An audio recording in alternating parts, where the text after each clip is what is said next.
Sunday morning devotion for July 19th. Reading is from Matthew. Jesus put before the crowds another parable. The kingdom of heaven may be compared to someone who sowed good seed in his field. But while everybody was asleep, an enemy came and sowed weeds among the wheat, and then went away. So when the plants came up and bore grain, then the weeds appeared as well. And the slaves of the householder came and said to him, "Master, did you not sow good seed in your field? Where then did these weeds come from?" He answered, "An enemy has done this." The slaves said to him, "Then do you want us to go and gather them?" But he replied, "No, for in gathering the weeds you would uproot the wheat along with them. Let both of them grow together until the harvest. And at the harvest time I will tell the reapers, collect the weeds first and bind them in bundles to be burned, but gather the wheat into my barn." I've always found it fascinating how Jesus describes the kingdom of heaven. And here he says the kingdom of heaven may be compared to.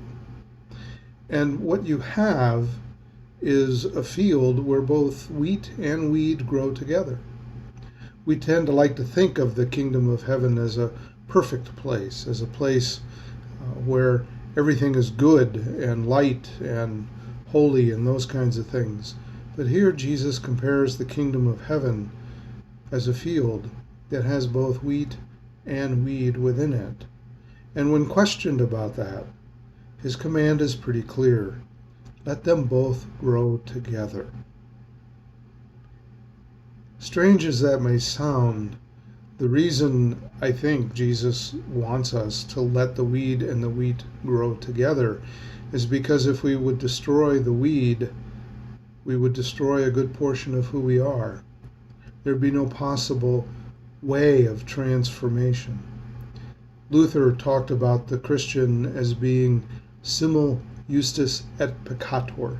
That's Latin. That means at one in the same time, saint and sinner.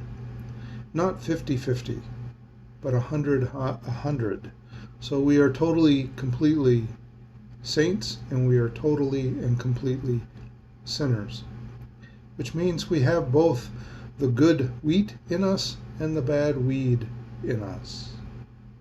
And life is an opportunity to process that through, to learn how to grow wheat rather than weed. But in the meantime, all things grow together. And it's still the kingdom of God. Amen.